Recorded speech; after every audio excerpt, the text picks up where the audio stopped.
Olá pessoal, vamos conhecer um pouquinho mais sobre o Scrum? Então eu preparei esse vídeo para que nós pudéssemos conhecer um pouco mais sobre o Scrum, sobre uma perspectiva prática, né? Então eu pretendo exemplificar para vocês a elaboração dos artefatos do Scrum e também conhecer algumas técnicas que podem auxiliar no planejamento de uma sprint. Eu começo então recapitulando com vocês os principais conceitos, né, principais pontos que o Scrum nos apresenta. Então os papéis, temos aqui o PO, né, o Product Owner, o dono do produto, o time, o Scrum Master, então eles estão aqui representados. Temos os artefatos, o Product Backlog, o Sprint Backlog, o gráfico de Burn Down. E temos algumas cerimônias, né?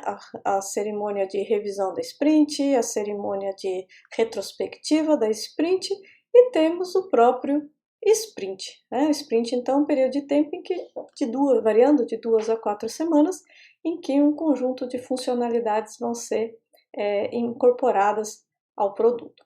Então, o nosso objetivo aqui não é falar do Scrum como um todo, mas sim focar nos principais artefatos e em algumas técnicas que nos ajudam no planejamento numa sprint, ok?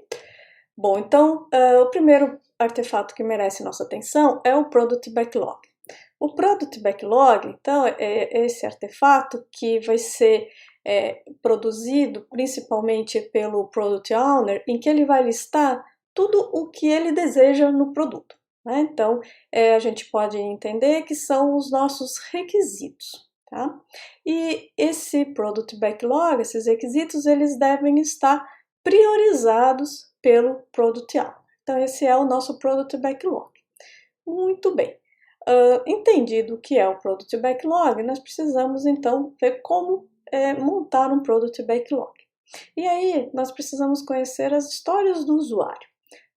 Não é do Scrum, as histórias do usuário, isso é uma outra forma, né, de especificar os requisitos, vamos dizer assim, as funcionalidades, mas ela é muito usada junto com o Scrum, tá? Então, as histórias dos usuários, elas vão ser escritas em linguagem natural e vão exprimir, vão representar, vão descrever o comportamento de uma funcionalidade esperada. De uma forma bem simples, sem detalhes técnicos, apenas o essencial para nós podermos entender, para a equipe poder registrar o que foi discutido na reunião. Então, uma história do usuário, ela tem esse formato, né?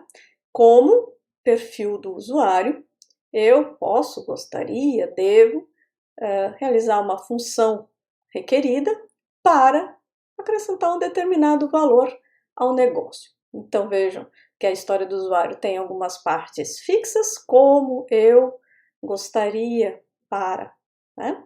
E algumas partes em que a gente vai ter que identificar no contexto daquele projeto quem é o perfil do usuário, qual é o perfil do usuário interessado naquela funcionalidade e por que essa funcionalidade ela é relevante, ela é importante, qual é o valor que ela agrega para esse projeto. Então, essa seria uma forma de nós descrevermos os nossos requisitos em um Product Backlog.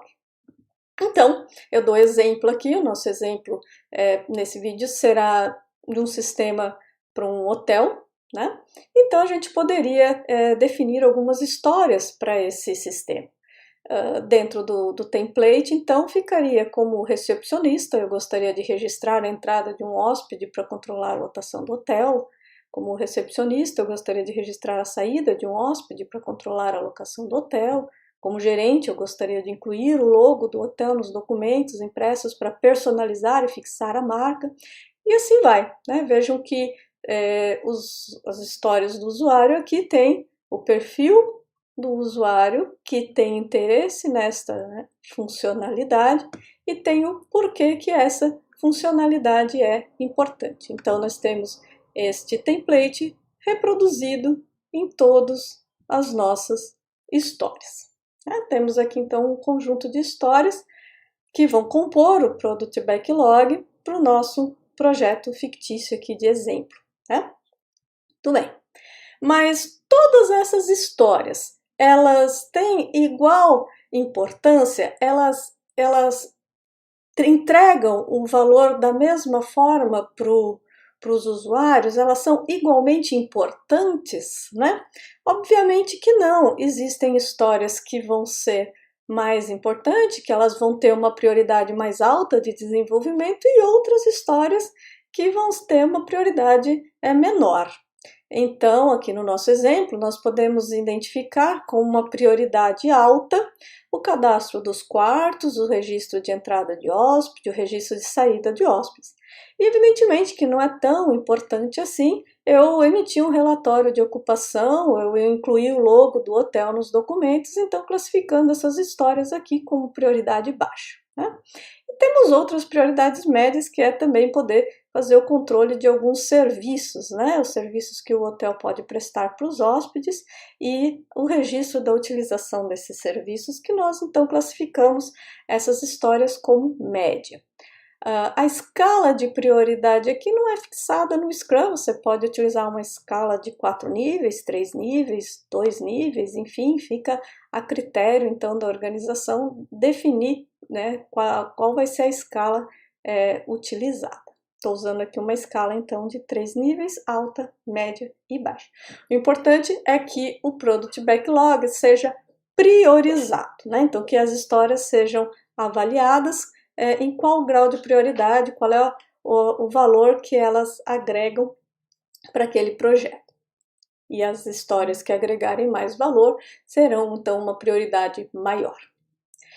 Será que todas as histórias elas são igualmente complexas, né? Ou seja, será que tem histórias mais difíceis de serem implementadas, que vão requerer um tempo, um esforço maior na implementação? Ou será que todas elas são iguais, né? Então é fácil nós supormos que não, que tem algumas funcionalidades mais difíceis de serem implementadas e outras mais simples de serem implementadas. Então, o nosso Product Backlog precisa também registrar esta complexidade. Mas como identificar a complexidade das histórias, né? O que é fácil para um pode ser difícil para outro, né? Bom, nós temos aqui novamente uma técnica que não é do Scrum, mas que é muito utilizada em conjunto com o Scrum, que é a técnica do Planning Poker. Para entender essa técnica, nós começamos entendendo que existe um baralho, né? Assim como no jogo de pôquer tem as cartas, aqui no Planning Poker nós temos também algumas cartas que estão aí ilustradas para vocês. Essas cartas, então, elas possuem aqui a série de Fibonacci, né? E algumas outras cartas que permitem aos jogadores expressar uma ideia diferente de complexidade, como eu não faço ideia, não quero me manifestar, né, nessa avaliação. Então, cada membro do time vai receber um baralho com as cartas, em que o conceito importante aqui é que essas cartas elas possuem então a série de Fibonacci nas suas cartas. Tudo bem. Então, para que a gente possa estimar o Product Backlog, o PO vai pegar uma história que ele identificou, por exemplo, como gerente, eu gostaria de cadastrar os quartos do hotel para disponibilizar para ocupação, e nós precisamos então estimar a complexidade dessa história. E aí? Né? Como é que funciona? Então, cada membro do time de posse de um baralho vai avaliar essa história e vai colocar um valor para ela, uma complexidade para ela. Então vejam que aqui os nossos membros do time colocaram o valor 3, 8, 20, 13. Eles têm uma percepção de complexidade bem diferente, né?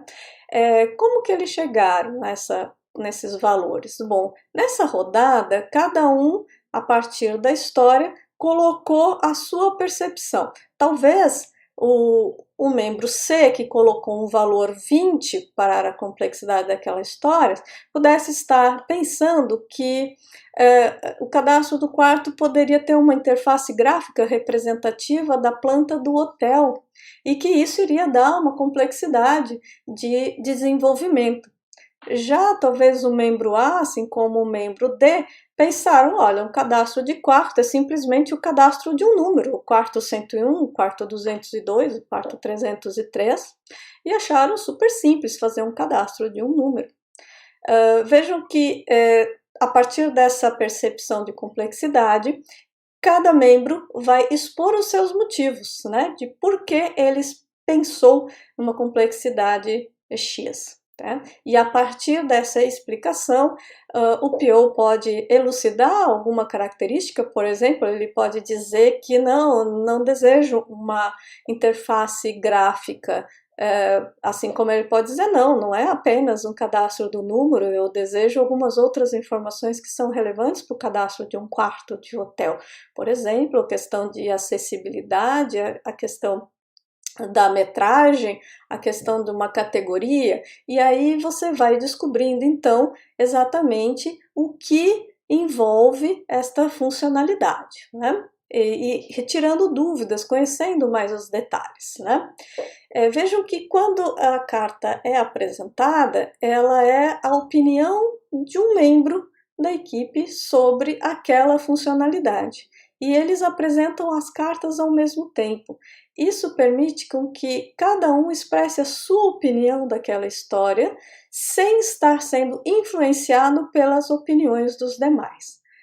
Ao mesmo tempo, essa opinião ela pode não corresponder a alguma característica da funcionalidade ou encontrar algum empecilho de tecnologia que o PO ou um outro membro da equipe pode solucionar ou pode esclarecer a partir do momento em que cada um apresenta a sua visão. Mas e aí, qual é o valor que nós vamos colocar para a complexidade dessa história? Ainda não sabemos, está muito diverso. Então nós partimos para uma segunda rodada em que cada membro vai novamente, a partir dessa discussão da primeira rodada, rever a complexidade a partir do que foi discutido na primeira rodada. A tendência é que conforme as rodadas vão acontecendo, os valores tendem a ir se aproximando. Então vejam que agora nós já temos aqui uma visão mais próxima e quem sabe a gente pode dizer que essa história tem uma complexidade 5 e com isso o nosso Product Backlog então ganha esta coluna com a sua estimativa, né? E esta é a visão final do Product Backlog, são as histórias do usuário priorizadas e estimadas. Bom, vimos então que para fazer a história do usuário temos um template, né?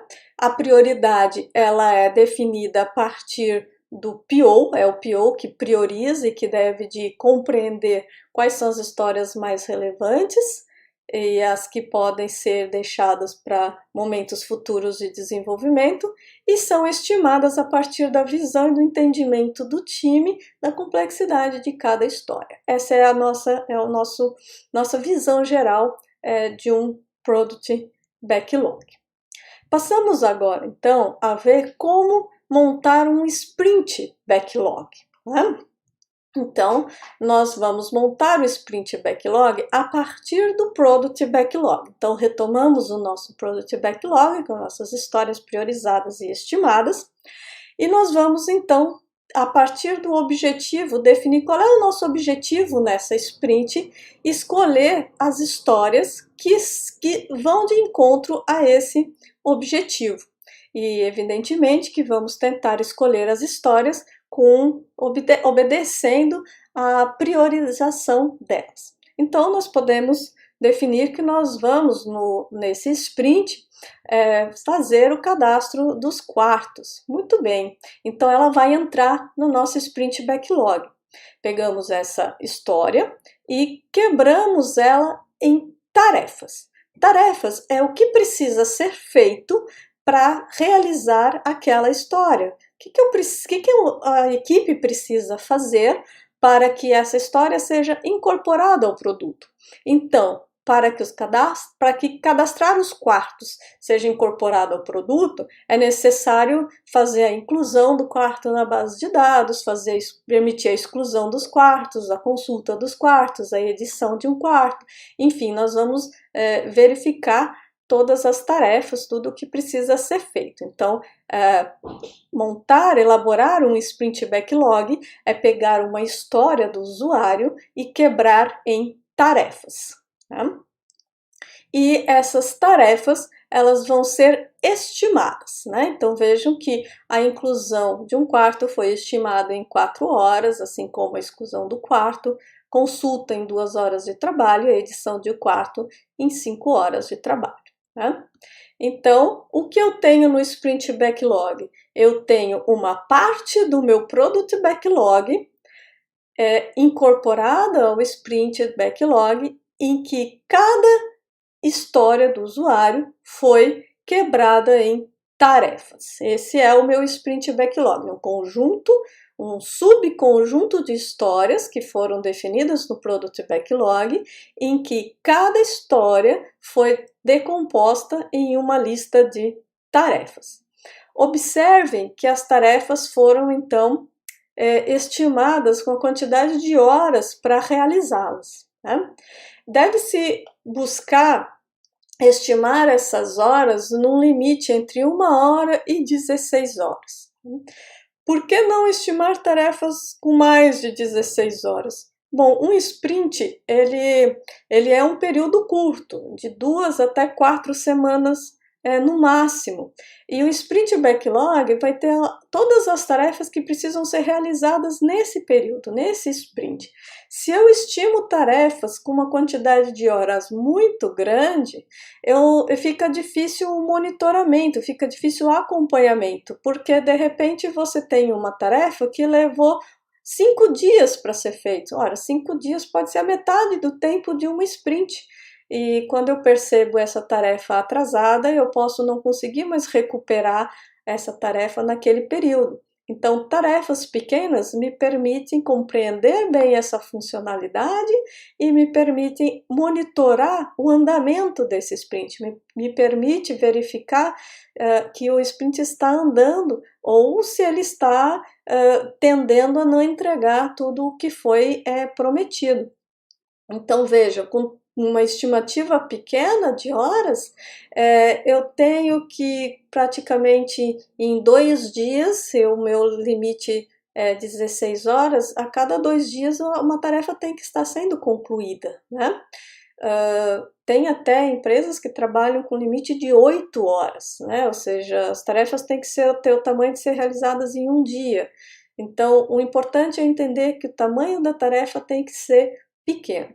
Pode ser que quando você pegue e analise a história, você ainda não consiga quebrar em tarefas muito pequenas. Então, ela pode ficar com um valor maior, mas conforme você vai entendendo as tarefas daquele sprint, elas vão sendo decompostas, né, antes de entrar em execução propriamente dita. Então, é importante buscar estimar tarefas que tenham um tempo curto de desenvolvimento, de execução. Mas então, quantas histórias eu consigo colocar no meu Sprint Backlog?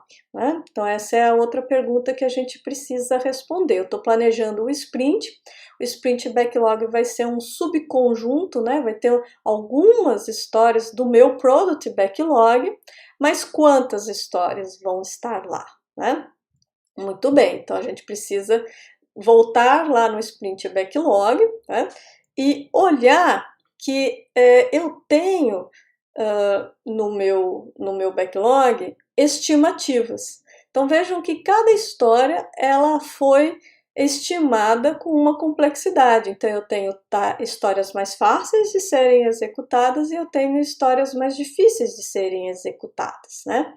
Então, conforme eu for pegando essas histórias e colocando no meu Sprint Backlog, essas histórias elas vão somando um tamanho aqui dentro, né? Então veja, aqui é o meu Product Backlog, em que cada história tem aqui uma estimativa. Conforme eu vou pegando uma história e jogando para o meu Sprint Backlog, eu estou adicionando esses pontos ao meu sprint, né? Aí eu peguei uma tarefa de 5, uma tarefa de complexidade 5, outra tarefa de complexidade 3. Veja que aqui o meu Sprint Backlog já está somando 26 pontos. A gente então tem que conseguir conhecer qual é a velocidade que esse time consegue produzir, quantos pontos o time consegue produzir em um sprint, né? Então essa é uma métrica importante no Scrum. Como é que eu vou conhecer isso? Bom, ao final da sprint, eu vou ter um conjunto de tarefas que eu consegui, que o time conseguiu cumprir, e outras que não. Então, ele planejou 26 pontos, mas ele conseguiu desenvolver 18 pontos. Então, os primeiros sprints é possível que você erre, né? Porque você está conhecendo a capacidade da equipe, você está conhecendo ainda aquelas histórias.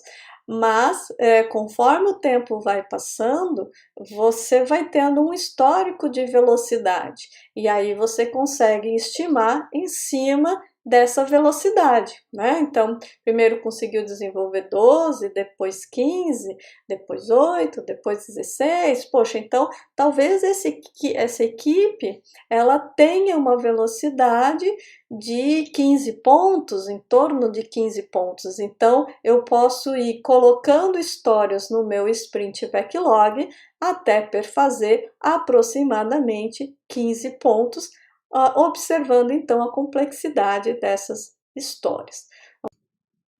Vamos então supor que a equipe já tenha colocado um conjunto de histórias que perfez 10 pontos.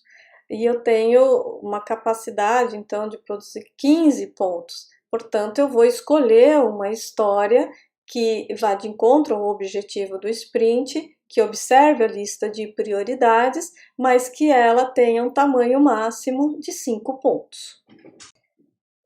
Considere também a capacidade da sua equipe quando estiver fazendo o planejamento da sua sprint backlog.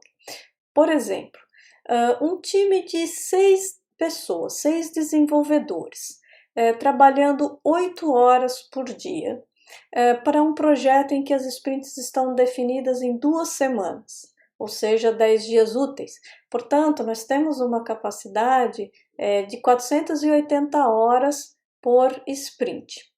Então, quando nós estamos lá fazendo o planejamento do nosso sprint backlog, nós temos que olhar o esforço que nós estamos estimando para essas tarefas. Então, vejam que para cada tarefa eu tenho uma quantidade estimada de horas. Se eu somar, eu vou tendo o meu esforço planejado. Então, eu vou incluindo histórias no sprint backlog até que o esforço planejado das tarefas não ultrapasse a capacidade do time. Bom, a minha capacidade é 480 horas, então eu posso incluir 480 horas de soma das tarefas? Não, não é recomendado, não seria uma boa prática. Estime até se aproximar a 80% da capacidade, porque a gente sabe que a pessoa não é 100% produtiva, né? Ela vai atender telefone, ela vai ajudar um colega, e nós estamos trabalhando sobre estimativas. Então, se eu coloco no máximo da capacidade daquela equipe, com certeza, ou muito provavelmente, não vai conseguir concluir essa sprint. Portanto, nós trabalhamos com um percentual de 10 a 20%. Então, se a minha capacidade total é 480 horas, eu poderia, considerando uma estimativa de 80%, eu vou colocando histórias até que o esforço se aproxime de 384 horas.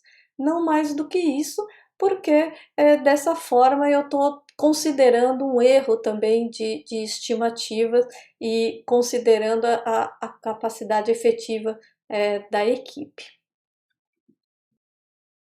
E como é que eu acompanho o progresso, né? Ok, eu estimei a sprint backlog, agora ela está executando, e como é que eu acompanho se o meu sprint está indo bem ou não?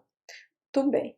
Então, o nosso quadro de tarefas nos ajuda nessa missão, né? Então, eu tenho aqui a história que foi colocada para ser executada nesse sprint, e aqui eu vou ter, no comecinho da sprint, todas as tarefas. E conforme as tarefas vão sendo alocadas para que sejam desenvolvidas, elas vão passando então para a coluna de que elas estão sendo executadas, e conforme elas vão sendo concluídas, elas vão para a coluna de feito, né?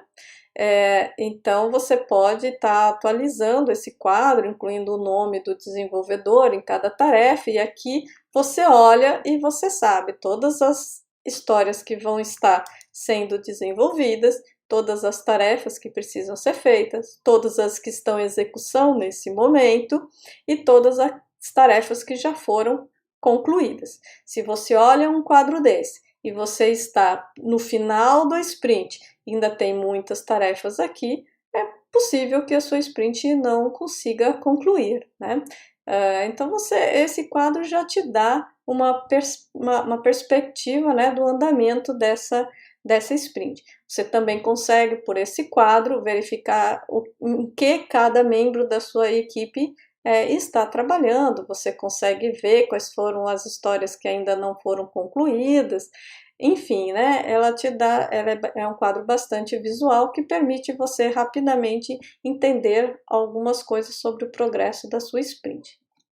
Mas esse quadro ele não precisa ser um quadro digital, né? Ele pode ser digital, você pode utilizar uma solução computacional para estar representando as suas tarefas e o status dela, ou você pode mesmo utilizar um quadro não digital, um quadro real, né, para representar então as suas tarefas, né? Então isso fica a opção de cada equipe em como vai estar querendo monitorar o seu projeto, se no mundo real ou no mundo virtual.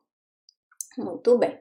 Somado então a esse quadro, nós temos o burn down, o gráfico de burn down. Nesse gráfico, nós temos aqui no nosso eixo Y as horas, e aqui no eixo X os dias. Então veja, aqui nós temos um sprint de 3 semanas, tá vendo? São 3 bloquinhos de 5 dias úteis. E aqui nós temos as horas, ou seja, eu vou somar todas as horas estimadas para as tarefas e eu vou ver quantas horas eu tenho nessa sprint. Então, por exemplo, são 120 horas de desenvolvimento previstas nessa sprint, que devem de ser cumpridas ao longo de 15 dias. E nesse gráfico, então, nós vamos a cada dia marcando a quantidade de horas que faltam ser desenvolvidas. Essa linha aqui, ela nos dá o ideal, né? Então, às vezes eu vou estar embaixo dessa linha, às vezes eu vou estar acima dessa linha. Essa figura aqui, ele representa um gráfico de burn down em que mostra que eu coloquei poucas histórias nesse sprint. Provavelmente eu vou conseguir terminar essas histórias muito antes do final do sprint. Já esse outro gráfico aqui, eu consigo perceber que eu estou me afastando aqui do real, né, do desejado, desculpa, estou me afastando aqui do desejado, de forma que eu não irei entregar, provavelmente, todas as histórias prometidas, né? Então, eu olho para esse gráfico e eu consigo enxergar como é que está o andamento do meu sprint.